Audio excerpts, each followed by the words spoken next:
Assalamualaikum warahmatullahi wabarakatuh. Waalaikumsalam.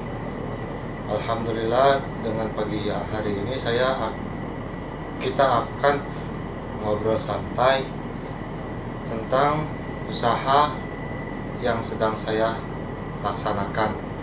Sekarang pun ada rekan saya yang ingin menanyakan tentang usaha yang sedang saya jalani. Nah, untuk sekarang silakan untuk Mas Wahyu, apa yang pengen diobrolkan tentang usaha yang sedang saya laksanakan. Nah, iya. Jadi kan Mas Doni kan usaha budidaya entok kan ya? Iya betul. Nah itu kalau misalkan budidaya entok itu ya, itu kira-kira biayanya berapa ya untuk memulai usaha seperti budidaya entok, dari telurnya Ya. sampai pemasarannya itu gimana ya? Nah, untuk memulai suatu usaha entok itu pasti harganya cukup menjangkau. Contohnya bisa dengan kita membeli dua biang, satu laki-laki dan satu perempuan. Dan untuk harganya itu bisa kisaran untuk laki-laki 250, dan untuk harga yang perempuan bisa kisaran 150-an. Dan untuk pemasarannya, saya sendiri kita memasarkan untuk di sekitaran lokasi di usaha saya aja. Contohnya di perumahan Puri, itu di kisaran situ aja, dan bisa di perumahan-perumahan lainnya. Jadi untuk memulai usaha itu kendalanya apa ya kira-kira?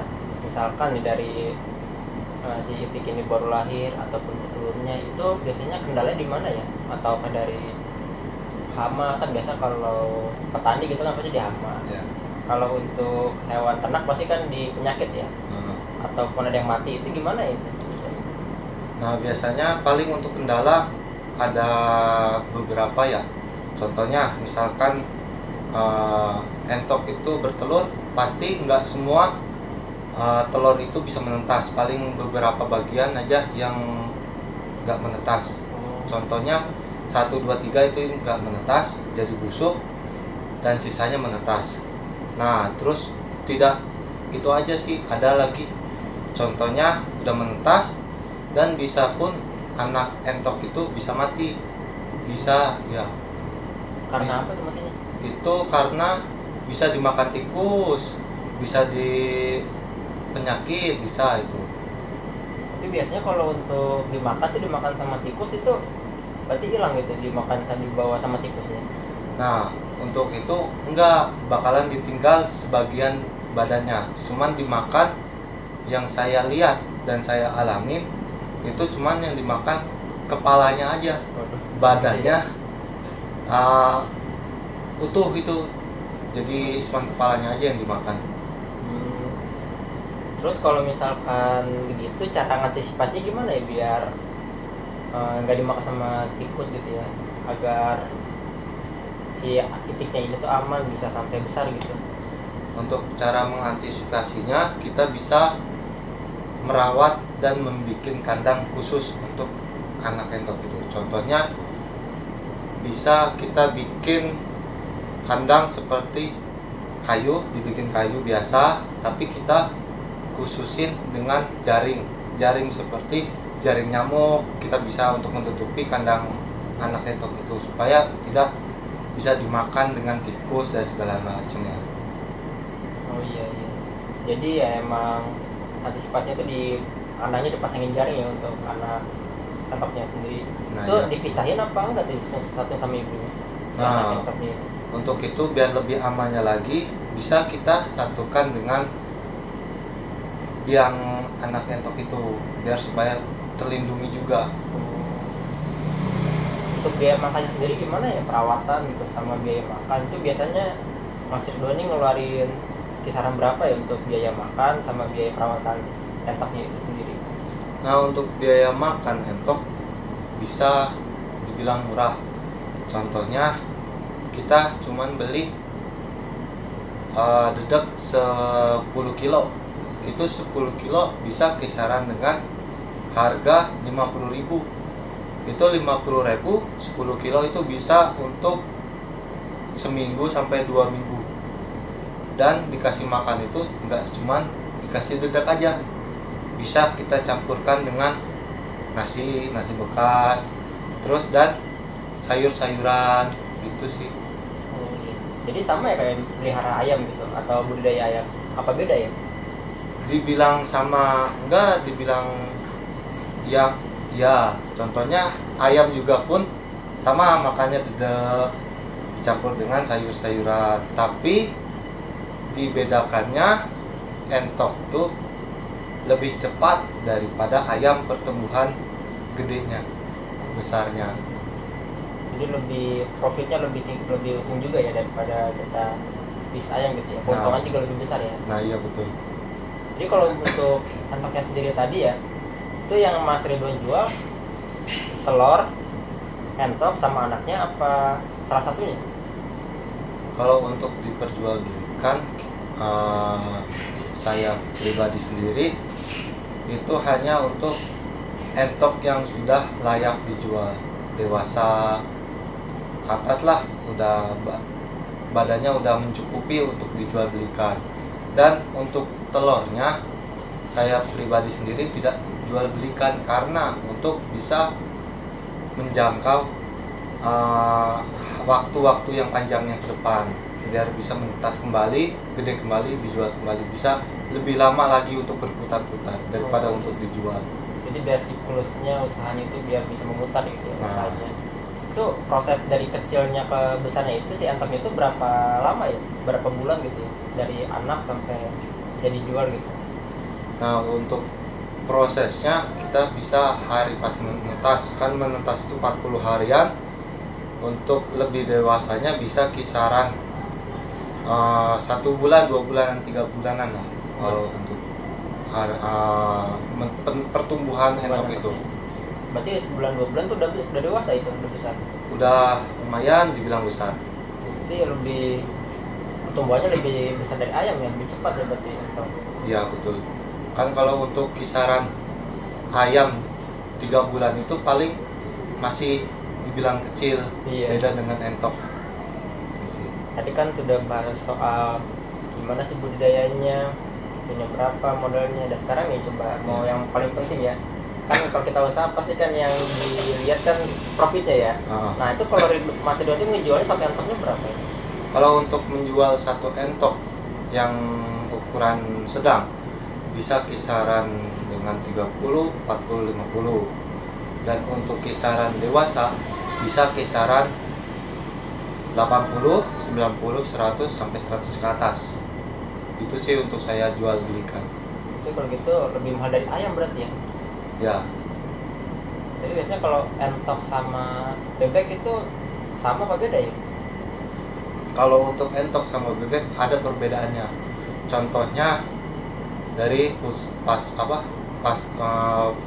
badan, postur badan, terus sama kepalanya.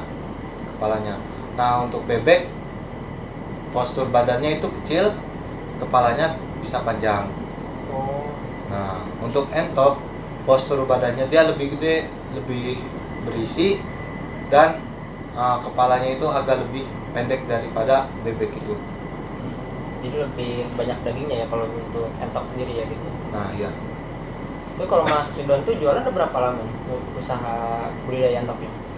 Kalau untuk usaha entok saya sendiri itu bisa udah cukup 5 tahun ke atas untuk usaha entok ini sih. Sudah 5 tahun. Udah 5 tahunan.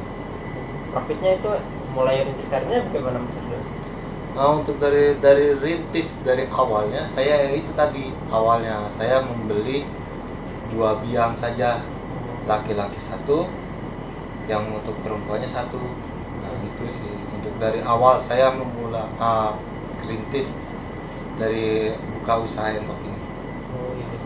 Jadi tadi yang disiapkan selain biasa mentoknya itu untuk kandang sama tempat sendiri itu butuh lahan berapa luas ya itu kita untuk budidaya entoknya tersebut? Untuk lahan luasnya kita nggak cukup, nggak gimana ya, nggak cukup besar. Oh, nggak harus besar Nggak harus gitu. besar. Bisa kisaran setengah meter bisa, 1 meter bisa, untuk kita membudayakan entok itu sendiri. Tapi untuk segitu kita bisa cuman paling nampung entok itu kisaran 100 ke bawah. Kalau untuk 100 ke atas bisa kita menghabiskan lahan puluhan ke atas gitu. Jadi sesuai kapasitasnya juga ya. Nah, jadi iya. gimana kapasitasnya entok yang banyak, otomatis juga lahan juga harus lebih luas juga ya. Nah, iya. Iya. Berarti cukup menjanjikan juga ya berarti. Ya lumayan sih untuk buat usaha ini dan untuk membiayakan hidup saya. Iya. Wah, boleh tuh, patut bisa dijadikan referensi ya untuk saya juga ya. Apalagi kan Mas Rostri kan lumayan ya dari pendapatannya dari usaha ternak Iya. tersebut ya. Kalau boleh tahu profitnya berapa ya?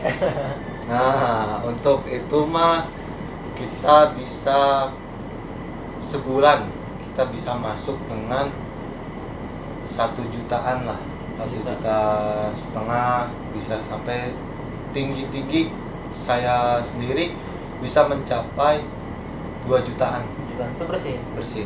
Oh iya, lumayan berarti ya. Ya lumayan. Apalagi kan usahanya kan nggak monoton kayak kita melihara ayam gitu ya. Jadi harus diawasin terus, atau istilahnya seperti kita usaha lele gitu ya. Ya Jadi memang usahanya kayak usaha sampingan, cuman profitnya lumayan ya. lumayan itu untuk kehidupan saya pribadi sendiri mah. Cukup sih menurut saya mungkin itu. Ada yang mau nanya gak gitu atau saya? Ada diskusi lain gitu. Untuk Tadi sudah masuk ya kalau untuk usaha yang tadi usaha yang belum sudah jalanin. Nah, tadi kan Mas Wahyu udah menanyakan ke saya, Iya. dan saya membalik nanya tentang analisis SWOT buat usaha dan untuk planning untuk mulai usaha. Untuk Mas Wahyu sendiri itu gimana? Baik ya, sebelumnya kalau untuk tadi analisis SWOT itu ya, Iya. analisis SWOT itu kan metode yang umum diajarkan oleh di bangku sekolahan ya. Kalau untuk saya sendiri belajar waktu SMA. Ya. Jadi analisis SWOT itu ada singkatannya SWOT. S ini strength ini kekuatan. Terus ada W itu weakness. SWOT ya benar. SWOT. Terus O-nya ini opportunity itu peluang. Dan T itu think itu adalah ancaman. Jadi kalau kita mau mulai usaha, kita ada 4 aspek yang harus kita hitung terlebih dahulu, yaitu tadi analisis SWOT tadi. Ada kekuatan, kelemahan, ancaman, dan juga peluang. Nah, gimana sih cara kita untuk menganalisis usaha kita ini? Kita lihat dulu dari produk yang kita buat. Contohnya ya kayak misalkan tadi ya dari bebek tadi. Itu weakness-nya apa? Kelemahannya itu apa? Di bebek ini mungkin kelemahannya mungkin pasti ada ya. Misalkan ya seperti hama ataupun penyakit ya. Dan strength-nya ini mungkin profitnya lebih besar kalau kita jual. Kalau misalkan itu jadi sampai besar, itu harganya di atas harga unggas-unggas pada umumnya. Kayak misalkan harganya ayam 1 ekornya aja cuman 60 yang dewasa, kalau kita jual entok itu bisa sampai 90.000. Ya. Nah, terus yang ketiga ada opportunity itu ancaman. Maksudnya ancaman ini itu dari pesaing kita. Contohnya nih, ada juga di bisnis di rumah samping itu sama kayak kita, usahanya usaha atap juga, itu kan ancaman juga. Nah, dari ancaman itu gimana cara kita biar bisa mendapatkan customer larinya ke kita, bukan ke dia. Nah, caranya itu kita bisa meningkatkan kualitas ataupun dengan promosi. Dan tadi yang terakhir peluang. Ya. Nah, kita tunggu nih peluang ini nih, peluang dari usaha yang tadi, yang entok tadi. Itu kira-kira kalau kita dianalisis dari 3 tadi, itu masuk nggak peluangnya? Kalau misalkan ada peluangnya ya berarti kita lanjutkan usaha kita. Jadi usaha itu bisa berjalan, bisa mendapatkan keuntungan untuk kita. Karena yang namanya usaha pasti kan kita mencari keuntungan gitu ya. Iya benar. Jadi yang namanya usaha ya pasti keuntungan dicari. Intinya kalau pemikiran pengusaha ya, modal sekecil-kecilnya untung sebesar-besarnya. Mungkin di semua usaha seperti itu. Bisa. tadi ya mungkin dari analisis SWOT tadi ya seperti tadi. Jadi metode untuk menganalisis suatu usaha akan layak apa tidak untuk dijalankan. Contohnya sama seperti BEP, break even point. Break even point itu kan untuk melihat usaha ini maju bisa jalan apa enggak, balik modal apa enggak ya, gitu. Dan tadi ya untuk planning kedepannya ya mungkin kalau saya pribadi ya untuk planning ke depan kalau untuk memulai usaha pasti pertama harus ada fisiknya dulu di situ.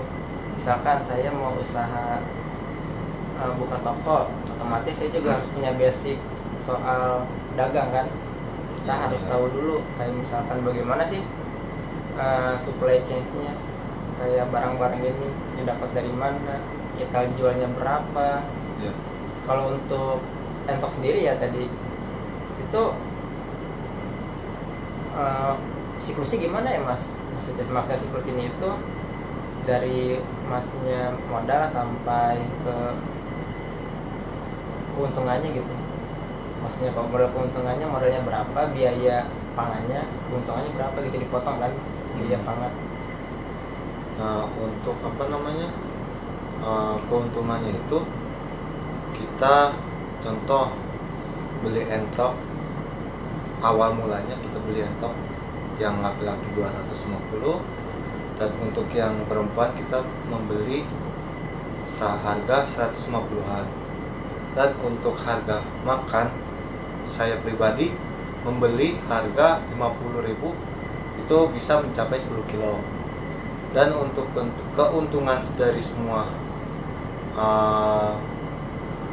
entok itu bisa kisaran ya tadi itu sebulan itu bisa sampai 2 juta. Itu udah keuntungan dari saya sendiri. Oh iya, betul sih. Itu berarti udah makan di sini juga tadi kan memang Mas Ridwan ini kan memang basicnya budidaya ya. Jadi mungkin saya budidaya itu yang menurut saya yang harus yang awal gitu ya. Jadi usaha gitu sesuai basic kita juga, sesuai passion kita.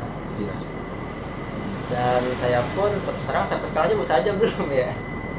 Nah, bagus sih tadi kayak misalkan kayak Mas sudah tadi ngasih motivasi tadi gimana usaha tadi ngasih tahu ke saya juga saya termotivasi. Mungkin itu udah bagus. Ya mungkin nanti untuk kedepannya ya mungkin saya harus action juga ya menjalankan usahanya, menjalankan meskipun kecil-kecilan ya. Iya. Ya jangan lihat dari sudut pandang kecil ya, tapi kita berusaha dulu untuk membesarkan usaha itu. Iya. Nah, ada lagi mas yang tanya? Mungkin cukup diskusi hari ini. Sebentar lagi juga memasuki waktu zuhur ya teman-teman. Dan mungkin lain waktu kita bisa bertemu kembali dan mendiskusikan tentang tema yang sama ataupun yang berbeda. Baik teman-teman yang sedang menonton saya di siang hari ini, sekian dari saya. Bila ada salah kata, perbuatan ataupun sikap, mohon dimaafkan. Wassalamualaikum warahmatullahi wabarakatuh.